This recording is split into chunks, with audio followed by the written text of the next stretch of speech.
हमारे साहब ये इब्तदाई लोग जो शामिल थे जिन्होंने ट्वीट्स की थी, ये मामला जो है आइडेंटिफाई किया, उनमें आप भी शामिल थे। ये शुरुआत कहाँ से होती है? दोनों जानिब से अपना अपना एक मौक़िफ़ आ रहा है, लेकिन जो मामला है नेट रिज़ल्ट उसका देखें तो सेम पेज पे सारी जमातें नज़र आ रही हैं KPK में। बहुत शुक्रिया आदिल। देखिए, दोनों मिनिस्टर साहिबान बात कर रहे हैं और वो अपने आप को मुबर्रा करने की कोशिश कर रहे हैं। भाई, ये बिल 30 अप्रैल को पास हुआ है, यानी 2 महीने से ज़ायद हो गए थे। क्या ये मीडिया के सामने ये ख़बर आई थी? क्या आवाम को एतमाद में लिया गया था? क्या कहीं पे ये ख़बर लीक हुई थी? गवर्नर के पास भी गया है, वहाँ गवर्नर के पास समरी भी गई है, वापस भी स्पीकर के पास आई है, किसी को कानो कान खबर नहीं हुई। मीडिया ने खबर निकाल दी, हमने उस पर बात शुरू की, तब लोगों को पता चला। तो क्या ये वारदात नहीं थी? इसमें कुछ और चीज़ें भी हुई। एक ये, मैं PTI से ज़्यादा अपोजिशन को इसका ज़िम्मेदार समझता हूँ। यानी PTI ने तो चलो गलती कर ली, लेकिन अपोजिशन का काम होता है, ये सिर्फ पाकिस्तान में नहीं पूरी दुनिया में राइज दस्तूर यही है कि अपोजिशन मुहासिबा करेगा, मॉनिटर करेगा, मामलात को देगा, क्या जहाँ गलती होगी उस पर गिरफ्त करेगी। लेकिन क्या अपोजिशन ने की?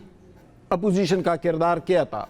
यानी आप देख ले, जमीयतुल उलमा इस्लाम के पार्लिमानी लीडर कौन है? मौलाना फजल रहमान के भाई हैं, मौलाना लुत्फुर रहमान। मुस्लिम लीग के पार्लिमानी लीडर कौन है?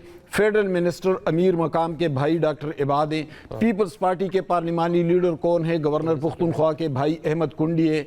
तो सब ने मिलकर ये वारदात की। इसमें अपोजिशन पर ज़्यादा जिम्मेदारी आयद होती है। सबसे बड़ी जिम्मेदारी, सबसे बड़ा जुर्म जो है वो अपोजिशन ने किया है।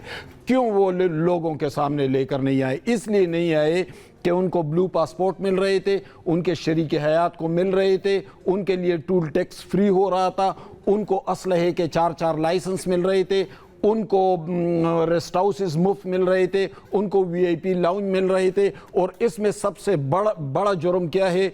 ये है कि MPAs को एक तरह से अदालत बना दिया गया था। यानी MPAs सूबाई असम्बली के अंदर जो कमेटी होगी, वो अगर आदिल या हमाद या कोई बात करेगा तो उसको बुलाएगा कि आपका रवैया गैर मोहतरम है। अब इस गैर मोहतरम रवैये को डिफ़ाइन कौन करेगा?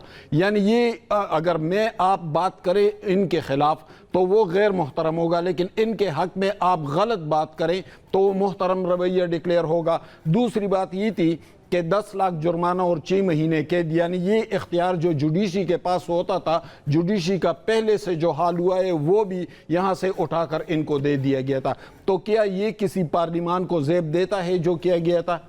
देखिए, इसके लिए कोई जवाब नहीं तराशी जा सकती, कोई मुबर्रा नहीं है। इस असम्बली के कायम रहने का कोई जवाब बाकी नहीं रहा। अपोजिशन बराबर की जिम्मेदार है। अपोजिशन अगर अवाम में जाए तो इस बिल को अवाम उठाएंगे और उनसे कहेंगे कि आप किस मुंह से उनकी नाकामियों की बात कर रहे हैं कि PTI ने ये किया था। PTI आपने भी तो ये किया।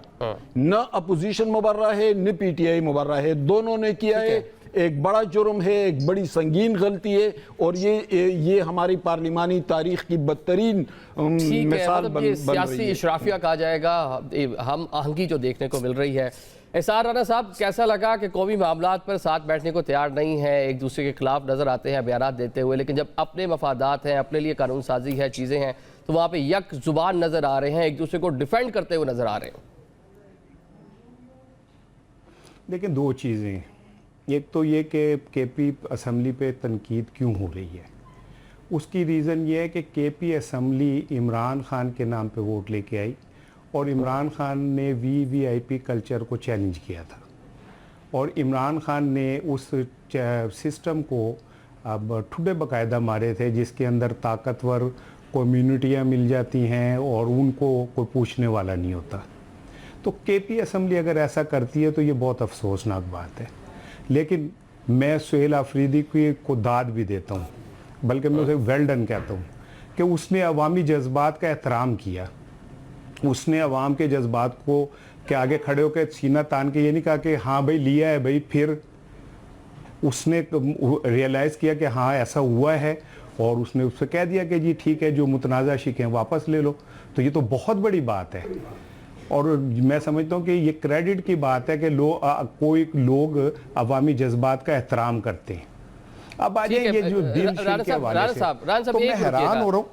क्या जो पीटीआई के दोस्त हैं, अफरीदी साहब हैं, बाकी लोग हैं, बानी पीटीआई माजी में इस हवाले से क्या राय रखते रहे हैं? पंजाब में भी कुछ कवानीन आए, कुछ इस तरह का बिल आया था तनख्वाहों के हवाले से, बुज़दार साहब सीएम थे तो खान साहब ने उस पर बड़ी ऑफेंड हुए थे, नाराज़गी का इजहार किया था, वापस करवाई थी वो सारी चीज़ें, साल 2019 की बात है। तो क्या जो मौजूदा लोग हैं, कोई चीज़ें याद नहीं है कि खान साहब ने उस टाइम में क्या उसके ऊपर रिएक्शन दिया था?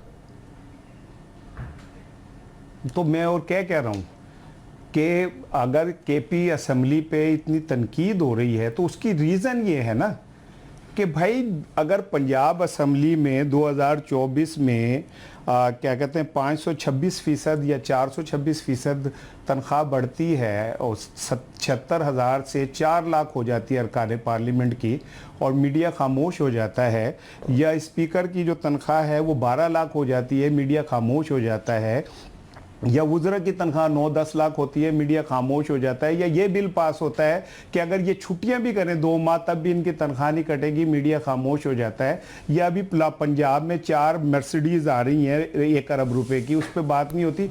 तो केपी असेंबली पे बात इसलिए होती है कि केपी असेंबली इन सब चीज़ों की मुखालफत में वोट लेके आई है। ये वो जमात है जो गरीब आदमी के साथ खड़े होने का कह के आई है, इसलिए हमें दुख भी ज़्यादा होता है और हमें इसलिए हम बात भी ज़्यादा करते हैं।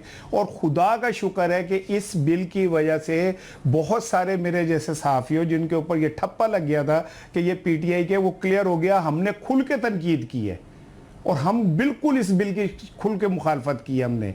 और हमें लेकिन खुशी की बात यह है कि सुहेल अफरीदी ने या शफी जान ने पार्लियामेंट में खड़े होकर ये नहीं कहा कि हाँ भाई किया है, फिर मतलब इनके अंदर इस्लाह की इतनी जुर्रत मौजूद है कि अपनी गलती का एतराफ़ करें, उसके ऊपर खड़े होकर पर्दे ना डालें, या इससे ढिठाई के साथ ये बात ना कहें कि जी वो यूं है और ये यूं है। दूसरी बात ये है कि देखें ये जो होते हैं ना पार्लियामेंटेरियन, ये आलमोस्ट सब एक से ही है, क्या सिंध, क्या केपी, क्या पंजाब, क्या बलूचिस्तान, ये पीपल्स पार्टी, नून लीग, मौजूदा पीटीआई, ये सब ये एक से लोग हैं।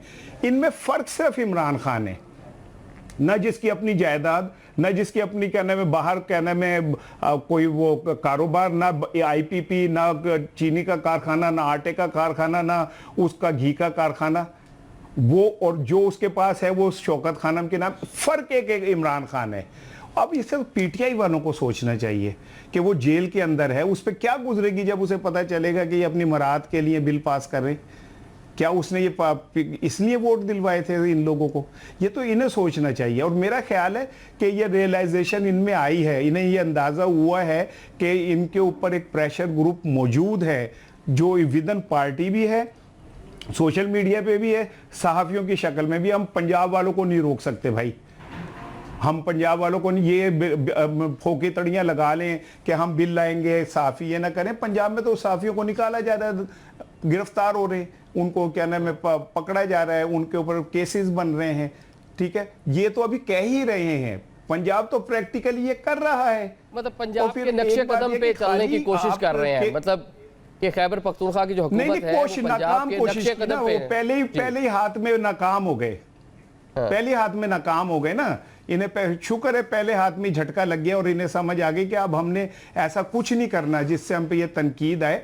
ये एक अच्छी बात है कि आगाज में इन्हें झटक गया। हो सकता है कि अगर ये ना नज़र पड़ती तो बात हो भी जाती। वहाँ यहाँ पे लाहौर में हमारा जो पंजाब असेंबली का स्पीकर है उसे नहीं पता चलता कि जी कौन सा बिल आ गया, और वो जो खुफिया तौर पे हो जाता है। ये वहाँ पे वो क्या नाम है हमारा स्पीकर है जिसने साइन भी कर दिए, और स्पीकर कह रहा हूँ गवर्नर साइन भी कर दिए, और वो कह रहा है मुझे पता ही नहीं है। लेकिन ये कि चले शुक्र है देर आए दुरुस्त है। ये भी कहते हो कि मेरे पास आएगा तो मैं साइन नहीं करूंगा। चले एक ब्रेक ले लेते हैं, ब्रेक के बाद बातचीत का सिलसिला जारी रहेगा।